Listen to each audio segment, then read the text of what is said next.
In Jump Festa 2026 nga nabanggit ni Oda na finally daw ngayong taon makikita na natin ang Man with Mark Flames. Una nga nating nalaman yung impormasyon patungkol sa misteryosong karakter na to way back chapter 1056 pa sa latter part ng Wano arc. Inintroduce nga siya sa atin ni Eustace Kid. Hinint nga sa moment na to na posibleng itong Man with Mark Flames daw ang may hawak ng huling road poneglyph. Later on nga during chapter 1081 dinagdagan pa ni Blackbeard itong hinala ng marami na hawak nga talaga ng Man with Mark Flames ang huling road poneglyph. Additionally nagbigay nga rin ng clue itong sila Shiryu at Lafitte sa pagkakakilanlan neto na nakasakay daw itong misteryosong karakter na to sa isang itim na barko kung saan lahat daw ng barkong lalapit sa kanya lumulubog dahil sa mga giant whirlpools. Bukod pa dyan ang tingin nga daw ni Shiryu related daw sa world government itong Man with Mark Flames since piniprevent nga daw neto yung mga pirata na kuhain ang One Piece treasure. Kaya naman sa video nga na to kikilalanin natin itong karakter na to. Sino nga ba itong malapit nang i-reveal na Man with Mark Flames? Yes, tama nga kayo nang nabasa, si King Harald. Actually hindi naman nabago ang i-reveal na merong namatay na hari at it turns out na buhay pa pala ito later on. Example na lang itong si Kozuki Sukiyaki. Pinaniwala nga tayo ni Oda na all throughout Wano arc patay na itong tatay ni Oden. Pero later on nga ni-reveal na siya pala itong si Tengoyama Hitetsu at buhay pa siya. Kaya naman possible nga rin itong sitwasyon ni Harald na it turns out na buhay pa pala. So ano-ano ba yung mga clue natin sa posibilidad na itong si Harald nga ang Man with Mark Flames? Bali ibabase nga natin to sa mga clue na ibinato nitong Blackbeard Pirates. Una itong nabanggit ni Lafitte na nakasakay daw sa isang pitch black na barko itong Man with Mark Flames na kung sino daw ang lalapit sa barko na to nilalamon daw ng isang whirlpool. Base nga sa clue na to mahahambing natin ito sa chapter 1167. Itong mga tao na pinag-uusapan ang shadowy figure daw na umaatake sa mga barko ng mga pirata. At yes, nireveal nga na ito pala si Harald. Inaatake niya yung mga barko ng mga pirata dahil sa utos ng world government. Ngayon mahihahambing nga natin to sa nabanggit na clue netong si Lafitte dahil what if itong dinidescribe ni Lafitte na pitch black na barko daw ng Man with Mark Flames actually na barko lang ni Harald na nagtatago gaya ng nakita natin sa chapter 1167. Kumalat lang na pitch black itong barko na to dahil sa wala ngang nakakalapit kay Harald. At itong sinasabing whirlpool ito pala bunga lang ng aftermath sa ginagawang atake ni Harald. Kumbaga once na may patumbahing barko si Harald dahil nga sa laki ng weapon niya, dahil nga sa isa siyang ancient giant nakakapag-create siya ng giant whirlpool once na matapos na itong atake niya. Dahil alam naman natin na ang whirlpool nakikreate dahil sa dalawang magkaibang current. So possible ito.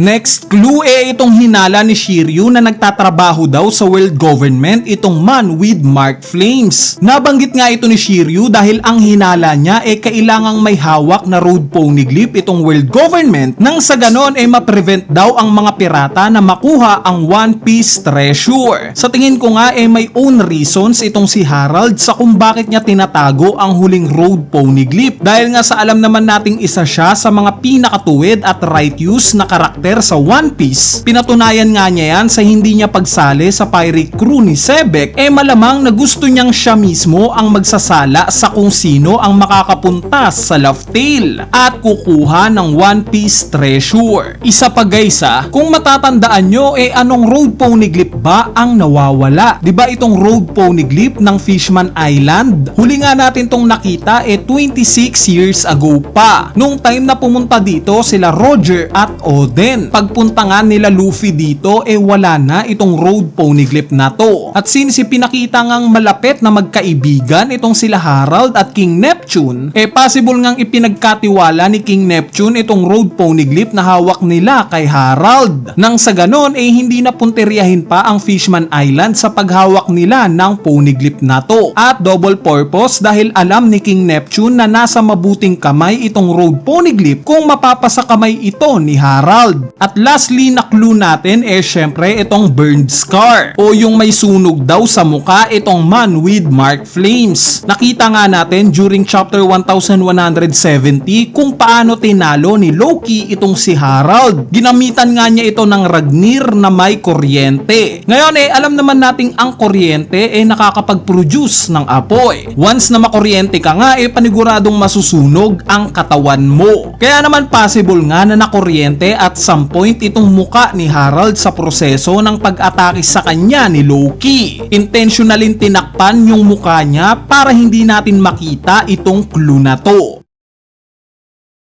Ngayon ang million question nga sa theory na to yung tanong na totoo bang buhay pa talaga itong si Harald? Dahil nakita naman natin in chapter 1170 kung paanong inatake ni Loki itong tatay niya gamit ang Ragnir. Bumagsak nga siya at tinakpan itong katawan niya. Bali pagtapos nga ng scene na to nakita nating agad nang umalis si Loki para maglayag. Layunin nga niyang gantihan ang world government. At dito na nga nakat yung flashback. So sa tingin ko nga meron pang nangyari pagtapos ng pag-alis na to ni Loki. Kagaya ng gaya ba sa nangyari kila Brogy at Dory na bigla na lang tumayo at nawala ang Dome Reverse nila. Ganito rin ba ang nangyari kay Harald? Bigla na lang ba siyang nabuhay? Kung oo this explains kung bakit ganito yung naging muka ni Harald in last chapter. Kung mapapansin nyo guys napagtanto nga ng mga giants in last chapter na kamatayan pala ang makakapagpabalik sa normal sa mga nadome reverse. Lahat nga sila masayang nalaman itong kasagutan na to. Pero itong si Harald nga kaba yung naging reaksyon niya. So bakit siya kakabahan? Di ba dapat masaya siya dahil maliligtas na nila itong iba pang mga giants? Hindi kaya itong kaba ni Harald dahil sa kinakabahan siyang malalaman ng mga Holy Knights pati na ni Imsama na itong si Harald pala 14 years ago actually na hindi talaga namatay. Bagkos nabuhay ito at naglalayag lang sa iba't ibang parte ng mundo gaya ng ipinangako niya kay Ida habang hawak ang huling road poneglyph.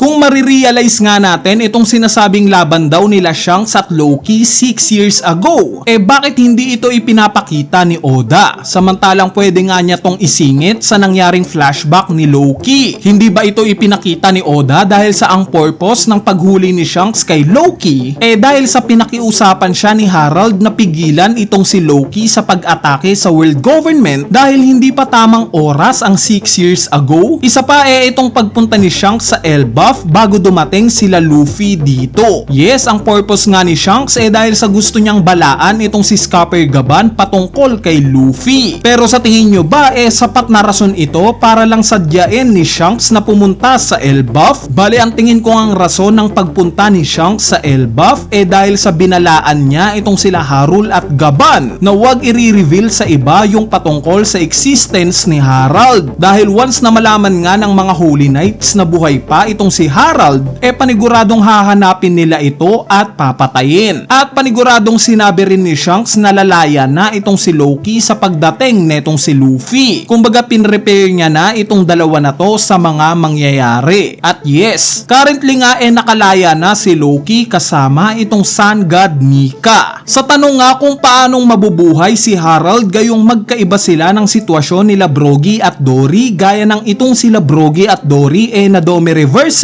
Samantalang si Harald merong marka ng isang Holy Knight. Tingin ko nga na ang magiging key detail dito itong pag-e-emphasize ni Oda sa mismong tato ni Harald. Sa latter part nga ng pag-atake ni Loki kay Harald nakita nating na-disorient niya itong tato ni Harald. Actually nagawa pa ngang mawasak ni Loki yung braso nito. At since intentionally ngang pinakain ni Shanks itong braso niya sa isang Sea King, naniniwala nga kung may explanation si Oda patungkol dito. Kung ano ito malalaman natin sa mga susunod na chapters.